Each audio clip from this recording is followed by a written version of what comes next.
നിങ്ങളെ പാർട്ട്ണർ കരയുന്ന സമയത്തെ നിങ്ങൾ അവരെ തനിച്ചാക്കി മാറി നിൽക്കാറുണ്ടോ? എങ്കിലേ നിങ്ങൾ ചെയ്യുന്നത് വലിയൊരു തെറ്റാണ്. നമ്മൾ വിചാരിക്കുന്നത് അവരൊന്ന് കൂളാവട്ടെ എന്നിട്ട് സംസാരിക്കാമെന്നൊക്കെ ആയിരിക്കും. പക്ഷെ നിങ്ങളുടെ ആ ഒരു സൈലൻസ് ഇല്ലേ, അത് അവർക്ക് ആ സമയത്തുള്ള സങ്കടത്തേക്കാൾ, അവരുടെ കരച്ചിനേക്കാൾ വലിയൊരു വേദനയാണ് അവർക്ക് സമ്മാനിക്കുന്നത്. അവൾ കരയുന്നതേ വെറും സങ്കടം കൊണ്ട് മാത്രമായിരിക്കില്ല, അവരുടെ ഉള്ളിലെ സ്ട്രെസ്സോ ആങ്സൈറ്റി ഒക്കെ പുറത്തു വരുന്നതായിരിക്കും. ആ ഒരു സമയത്ത് നിങ്ങളുടെ കുറേ ഉപദേശങ്ങളോ സാരല്ല പോട്ടെ എന്നുള്ള വാക്കൊന്നല്ല വേണ്ടത്. ഒരു കാര്യം ചെയ്യട്ടെ, ഒരു ചെറിയ കുട്ടി വീണ് കരയുകയാണെങ്കിൽ നമ്മൾ ദൂരെ നിന്ന് ഇങ്ങനെ മാറി നോക്കി നിൽക്കും? ഇല്ലല്ലോ. നമ്മൾ ഓടിപ്പോയി ആ കുട്ടിയെ എടുക്കും, ചേർത്ത് പിടിക്കും, അല്ലേ? ഇത് തന്നെയാണ് മുതിർന്ന ആൾക്കും വേണ്ടത്. ചിലപ്പോൾ അവർക്ക് പറയാൻ വാക്കുകളൊന്നും ഉണ്ടാവില്ല, പക്ഷെ ആ സമയത്ത് നമ്മളൊന്ന് കയ്യിൽ പിടിക്കുന്നത് അല്ലെങ്കിൽ ഒന്ന് ചേർത്ത് നിർത്തുന്നതൊക്കെ വലിയൊരു ആശ്വാസമാണ്.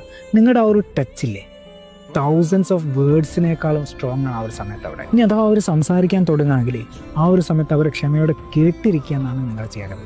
അവർ സംസാരിക്കുന്ന പലപ്പോഴും സൊല്യൂഷൻ കിട്ടാൻ വേണ്ടിയിട്ടല്ല, മറിച്ച് അവർക്ക് അവിടെ വേണ്ടത് വാലിഡേഷനാണ്, അതായത് വാല്യൂ ആണ്. സന്തോഷത്തിൽ മാത്രം കൂടെ നിൽക്കുന്നതല്ല പ്രണയം എന്ന് പറയുന്നത്. ഏത് വേർഡ് സിറ്റുവേഷനിലും അവർക്ക് ചാരി നിൽക്കാൻ പറ്റുന്ന ഒരു തണലായി മാറുന്നതാണ് യഥാർത്ഥ പ്രണയം എന്ന് പറയുന്നത്. അപ്പം നിങ്ങളുടെ ഒരു നല്ല പാർട്ട്ണർ അല്ലേ, ടാഗ് ദം.